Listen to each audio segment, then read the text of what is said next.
Don DeLillo is my guest. His new novel is called Underworld. Your new novel is filled with, important themes about crowds and individuals, about consumerism and danger and murder and the Cold War and the importance of baseball in the lives of Americans. And you're doing this at a time when a lot of fiction and a lot of memoirs have really focused on personal relationships, on the family, on a much smaller, more circumscribed and intimate world. And I'm wondering if you feel that you're intentionally doing that, that you're intentionally looking for bigger themes at a time when a lot of fiction is focusing on something very personal.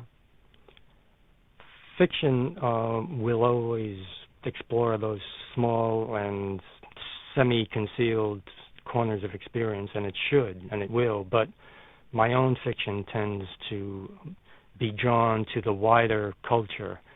I think a writer, I think any artist is finally helpless against the tendency of his own perceptions.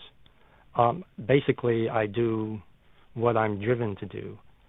It's not the construction of a personal philosophy. I do feel, I do absorb things around me, and I do tend to move toward larger themes,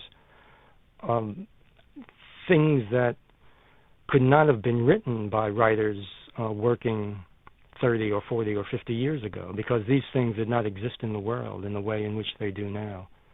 You have tried to remain a private person in the face of your success as a writer. And I'm wondering if you think that the same instinct that makes you want to, avoid a lot of personal publicity and personal exposure has to do with the instinct that keeps you writing fiction about larger themes as opposed to a more autobiographical fiction. A lot of fiction is kind of veiled autobiography. Yours isn't, or doesn't seem to me to be. No, it certainly isn't. I think this is a society that absorbs everything in the name of consumer consciousness. And I think the writer has to try to stay unabsorbed. He has to try to avoid becoming a kind of universal elevator music.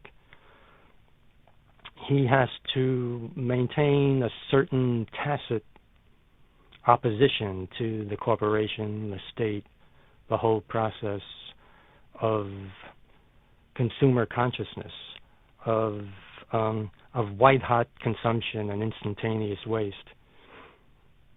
He has to stand apart, in other words. You're very interested in the subject of celebrity and what it means in America. You wrote about that a lot in your novel Mao, too. And you also write about that in Underworld, in the opening scene at that baseball game where the Giants win the pennant. Frank Sinatra and Jackie Gleason are in the stands. And you write, the crowd uses Sinatra for a reference for everything that happens. Somebody makes a nice play, they look at Frank to see how he reacts. The beer vendor trips on a step, they look at Frank to see if he has noticed. Why do you think celebrities become reference points like that? Someone in the book says that celebrities are the master spirits of the age. It's hard to say what it is that makes certain people more famous. Surely there's a personal magnetism that's an important part of it. And in these days, the press of public events has become greater than it was before.